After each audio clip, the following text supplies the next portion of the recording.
आज हम हिंदी का पाठ 14वां पढ़ते हैं। पाठ का नाम है बिना टिकट। इस पाठ के लेखक है महेंद्र सांगी। सुनो, समझो और बोलो। इस संवाद में राष्ट्रीय संपत्ति का उपयोग ईमानदारी, सच्चाई एवं नियमानुसार करने का संदेश लेखक ने दिया है। बिना टिकट यात्रा के परिणाम स्वरूप शारीरिक एवं चारित्रिक हानि उठानी पड़ सकती है, ये बताया है।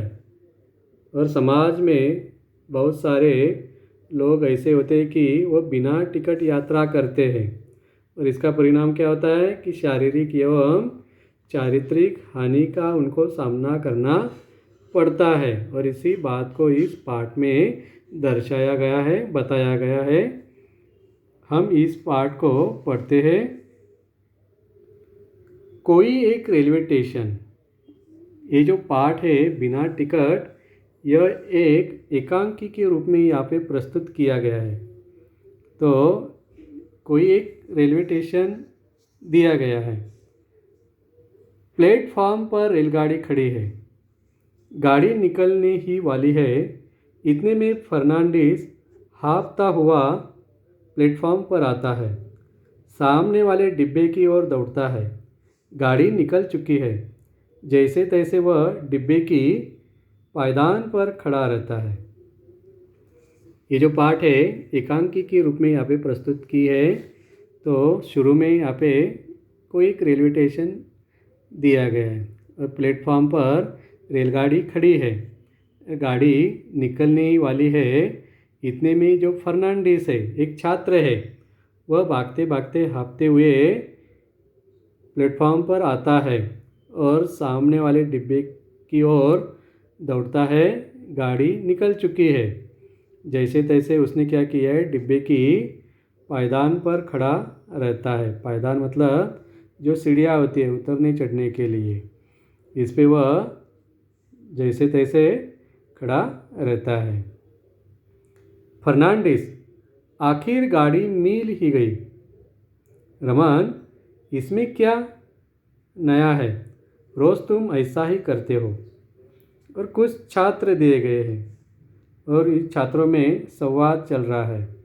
जो फर्नांडिस है वह दौड़ते दौड़ते ट्रेन को पकड़ता है और जैसे वह अंदर आता है वैसे कहता है कि आखिर गाड़ी मिल गई। तभी उसका जो दोस्त है रमन, वह कहता है कि इसमें क्या नई बात है, तुम तो ये रोज़ करते हो। श्याम, और नहीं तो क्या, फर्नांडिस कभी तो वक्त पर आया करो। और जो फर्नांडिस रमन का दोस्त है श्याम, वह फर्नांडिस को कहता है कि कभी तो वक्त पर आया करो। फर्नांडिस दूसरे दरवाजे से टिकट चेकर को आते देख बाप रे।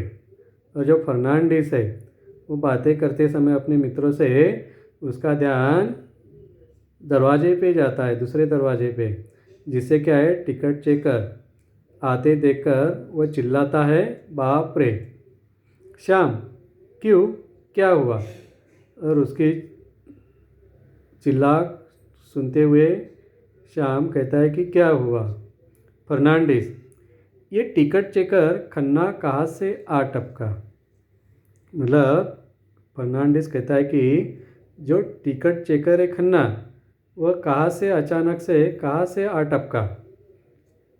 रमन, यह तो वही बता सकता है। रमन कहता है कि वह कहाँ से आ टपका, इस सवाल का जवाब तो वह खन्ना चेकर ही दे सकता है। फर्नांडिस, दोस्तों, अब बाहर झांकने से कोई फ़ायदा नहीं। गाड़ी की गति तेज हो गई है। इनसे बचने के लिए चलती गाड़ी से कूद भी नहीं सकते। और फर्नांडिस अपने दोस्तों को कहता है कि अब बाहर झांकने से क्या है, कोई फ़ायदा नहीं है, क्योंकि जो गाड़ी है वह तेज हो गई है और अभी बचने के लिए चलती गाड़ी से हम लोग कूद भी नहीं सकते हैं। श्याम, इसने ज़रूर हमें चढ़ते हुए देख लिया होगा। श्याम कहता है कि जो खन्ना चेकर है, टिकट चेकर, इसने शायद क्या है हमें इस डिब्बे में चढ़ते हुए देख लिया होगा, तभी वह हमारा पीछा करते हुए इस डिब्बे में चढ़ा होगा। फर्नांडिस, रमन, लगता है अब तो सुबह का बचाया हुआ किराया भी जुर्माने के साथ भरना पड़ेगा। फर्नांडिस कहता है कि रमन को कहता है कि ऐसे लगता है कि जो सुबह का जो किराया हम लोगों ने बचाया है वह अभी जुर्माने के साथ अभी हमको शायद भरना पड़ेगा। तभी रमन कहता है फुसफुसाते हुए, फर्नांडिस, देखो वह तो तुम्हारी ही तरफ आ रहा है। फर्नांडिस को कहता है रमन कि जो खन्ना अंकल है चेकर, टिकट चेकर, वह तो तुम्हारी ओर ही आ रहा है। फर्नांडिस, एक काम करते हैं, अपना चेहरा उदास बनाकर सिर झुकाकर बैठते हैं ताकि कुछ सहानुभूति मिल सके। तीनों मुंह लटकाकर बैठते और ये तीनों बड़े ही होशियार हैं। वे क्या करते हैं कि उदास बैठने की एक्टिंग करते हैं, जैसे कि कोई उनके ऊपर वे दुखी है, किसी मुसीबत में है और इसी कारण क्या है उनको सहानुभूति मिल जाए, और तीनों मुंह लटकाकर बैठ जाते हैं। खन्ना, जो टिकट चेकर है, बच्चों चलो अपने अपने टिकट दिखाओ। और तीनों के पास आते ही खन्ना अंकल बच्चों को कहते कि अपने जो टिकट है वह मुझे दिखाओ। फर्नांडिस मरी सी आवाज़ में, सर माफ़ करें, लगता है कि गाड़ी में चढ़ते समय टिकट जेब से नीचे गिर गई। और फर्नांडिस जो है वह कहता है खन्ना टिकट चेकर से कि हमें माफ़ करो, मुझे ऐसा लगता है कि गाड़ी में चढ़ते समय हमारी जो टिकट है वह हमारे जेब से नीचे गिर गई। श्याम रमन, जी हाँ, मेरा टिकट भी इसके पास था। और श्याम तथा रमन फर्नांडिस के जो दोस्त है वह उसके आवाज़ में हाँ मिलाते हुए जी हाँ करते हुए कहते हैं कि हमारी टिकट भी इसके पास थी। खन्ना, बच्चों सच सच बताओ, क्या सचमुच तुमने टिकट खरीदी थी और खो दिए हैं? क्योंकि खन्ना जो है टिकट चेकर वह उनको भली भांति पहचानते हैं और वह उनको पूछते हैं बार बार कि सचमुच मुझे बताइए कि तुमने टिकट खरीदी थी और वह खो गई है। फर्नांडिस, जी हाँ, बिल्कुल सच है, हम भला झूठ क्यों बोले, वैसे भी हम कभी भी झूठ नहीं बोलते। और फर्नांडिस टिकट चेकर खन्ना से कहते कि यह बिल्कुल सच है कि हमने टिकट ली थी और वह गाड़ी में ट्रेन में चढ़ते समय नीचे गिर गई है, हम भला झूठ क्यों बोलेंगे, वैसे भी हम कभी झूठ नहीं बोलते हैं। ऐसे विश्वास से वह आत्मविश्वास से खन्ना अंकल से बात कर रहा है। खन्ना, हाँ, केवल टिकट चेकर को छोड़कर तुम और लोगों से सच ही बोलते होंगे, मगर मेरा अनुभव तो कुछ और ही बताता है। जो टिकट चेकर है खन्ना, वह इन तीनों को बहुत ही अच्छी तरह से जानते हैं, इसलिए वह कहते हैं कि केवल टिकट चेकर को छोड़कर तुम लोग सब लोगों से क्या है सच बोलते होंगे, मगर टिकट चेकर से क्या झूठ बोलते हैं। मगर मेरा अनुभव तो कुछ और ही बताता है, मतलब उनको मालूम है कि ये क्या है बिना टिकट सफ़र कर रहे हैं। फर्नांडिस, जी नहीं सर, हमारे टिकट सचमुच गिर गए हैं। फर्नांडिस कहता है कि जी नहीं सर, हमारे टिकट क्या है सचमुच नीचे गिर गए हैं। खन्ना, ऐसी बात है, तो फिर मैं आज तुम्हें ऐसा सबक सिखाऊंगा कि तुम्हारे टिकट फिर कभी नहीं गिरेंगे। चलो उठो, तीनों उस कोने में बैठ जाओ। उठो, तीनों कोने में बैठते हैं। खन्ना जी अन्य यात्रियों के टिकट चेक करने लगते हैं। इतने में राजापुर स्टेशन आता है और खन्ना अंकल कहते हैं कि मैं तुम्हें आज ऐसा सबक सिखाऊंगा कि तुम क्या है कभी भी बिना टिकट सफ़र नहीं करेंगे, और उनको एक कोने में बिठा देते और अन्य यात्रियों के टिकट चेक करने के लिए आगे चले जाते। तभी राजापुर स्टेशन आता है। फर्नांडिस, दोस्तों यह हमेशा की तरह इसी स्टेशन पर हमें डांट कर छोड़ देगा। तीनों को मालूम है हमेशा की तरह आज भी हमें खन्ना अंकल चिल्लाते हुए या डांट कर राजापुर स्टेशन जरूर छोड़ देंगे। रमन कहेगा कि अब की बार छोड़ रहा हो, अगली बार सख्त सजा दूंगा। तीनों मुंह चुराकर हंसते हैं। तीनों उठने लगते हैं और तीनों भी खन्ना जो चेकर है टिकट चेकर उनको भलीभांति जानते हैं। वह उनको हर बार शायद क्या है राजापुर स्टेशन में छोड़ देते होंगे। खन्ना चुपचाप बैठे रहो, हिलो मत। हाँ, अपने पिता का नाम और पता बताओ। और खन्ना अंकल आज उनको किसी भी हालत में छोड़ने वाले नहीं है। वह उनको चुपचाप बैठने के लिए कहते हैं और वह उनसे पिता का नाम तथा पता जानने की कोशिश करते हैं। रमन, सर प्लीज़ सर, हमें इस बार माफ़ कीजिए, कसम से फिर कभी भी ऐसा नहीं करेंगे।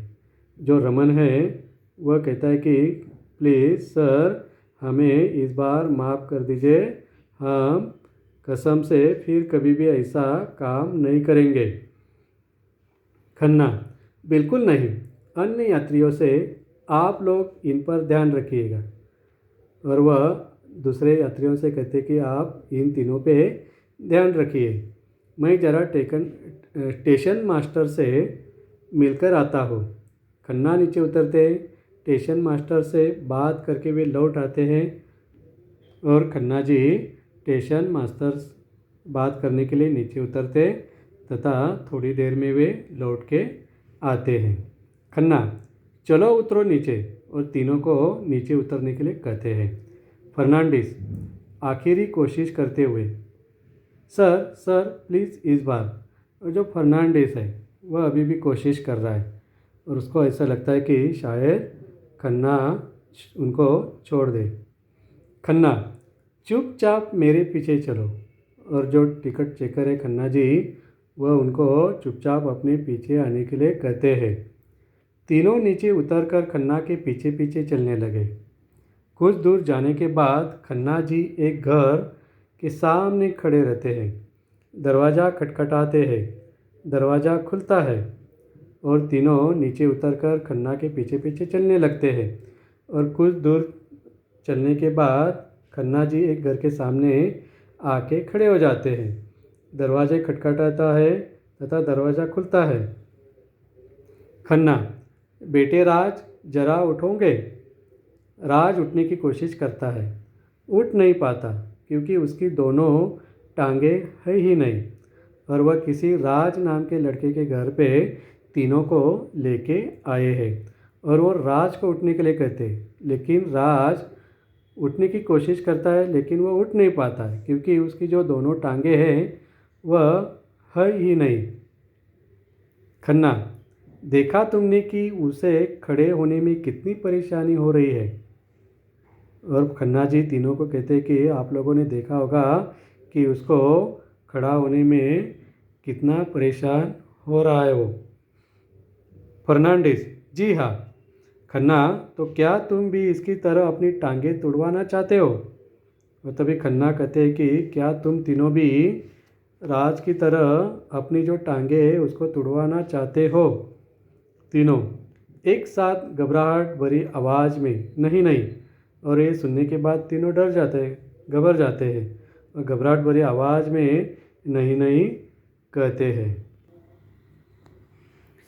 खन्ना, देखो फर्नांडिस, राज की यह ऐसी हालत की हुई कुछ पता है तुम्हें। इतने में अंदर से राज की माँ आती है और खन्ना अंकल तीनों को समझाने की कोशिश करते हैं कि राज की ये ऐसी हालत है कि तुम जान सकते हैं कि इसकी हालत ऐसी क्यों हुई है। तभी घर के अंदर से राज की माँ आती है। माँ, बस बस, बहुत हो चुका खन्ना जी, अब मुझे बोलने दो। बच्चों, मैं राज की माँ। राज जब छोटा था तब यह भी तुम्हारी ही तरह शैतान था। बिना टिकट सफ़र करके बहुत खुश होता था। कितनी बार मैंने समझाया पर इसने माना नहीं।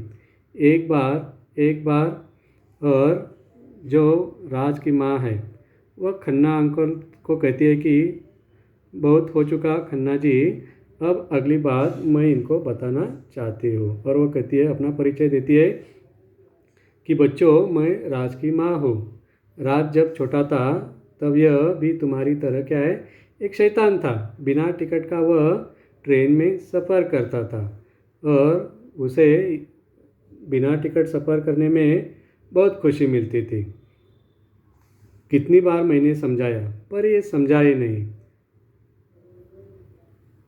और एक बार करते करते, राज रुको माँ। फिर राज ने माँ को रोका है, मतलब वह अगली बात खुद बताना चाहता है। मैं बताता हूँ, बिना टिकट यात्रा करने में मुझे बड़ा मज़ा आता था। इससे जो पैसे बचते हैं उनसे मैं मिठाइयाँ खाता था। और राज अभी अपनी जो बात है वह तीनों को बताने की कोशिश कर रहा है। वो कहता है कि बिना टिकट यात्रा करने में मुझे बड़ा मज़ा आता था और जो टिकट के पैसे थे वह उनसे मैं मिठाइयाँ खाता था। एक दिन चेकर जब अचानक डिब्बे में चढ़ा तो मैं चलती गाड़ी से नीचे कूद पड़ा। और एक दिन क्या हुआ कि जो टिकट चेकर साहब है, टीसी कहते हैं हम लोग उनको, वह अचानक डिब्बे में चढ़ते हैं जिसमें राज बैठा होता है। तो वह क्या करता है, चलती गाड़ी से नीचे कूद जाता है। सिग्नल और डिब्बे के बीच में फंसकर मैं अपनी दोनों टांगे को खो बैठा। और क्या हुआ, वहाँ पे एक दुर्घटना उसके साथ घटित हुई है कि सिग्नल और डिब्बे के बीच में फंसकर उसकी जो दोनों टांगे वह टूट गई है, खो देता है। माँ, अच्छा बच्चों, छोड़ दो ये गंदी आदतें, बैठो आराम से, मैं खाना लगाती हूँ। अंदर जाती है और जो राज की माँ है वह तीनों को कहती है कि यह जो गंदी आदतें हैं बिना टिकट सफ़र करने की, तो इसको छोड़ दो और बैठो आराम से, मैं आप सबके लिए खाना लगाती हूँ। और वह अंदर चली जाती है। फर्नांडिस, जी बिल्कुल, अब हम कभी भी ऐसा दुस्साहस नहीं करेंगे। दुस्साहस मतलब ऐसा साहस जिससे हानि हो खुद को भी और दूसरों को भी। और फर्नांडिस अब क्या कहता है कि अब हम कभी भी ऐसा काम नहीं करेंगे कि जिससे खुद को और दूसरों को नुकसान हो। खन्ना, शाबाश बच्चों, मुझे तुमसे यही उम्मीद थी। और बच्चों की यह बात सुन के जो खन्ना अंकल है टिकट चेकर, वो खुश होते, उनको शाबाशी देते हुए कहते कि मुझे आप लोगों से यही उम्मीद थी कि आप लोग राज की हालत को देखते हुए ये जो गंदी आदत है वह छोड़ने के लिए तैयार हो जाएंगे।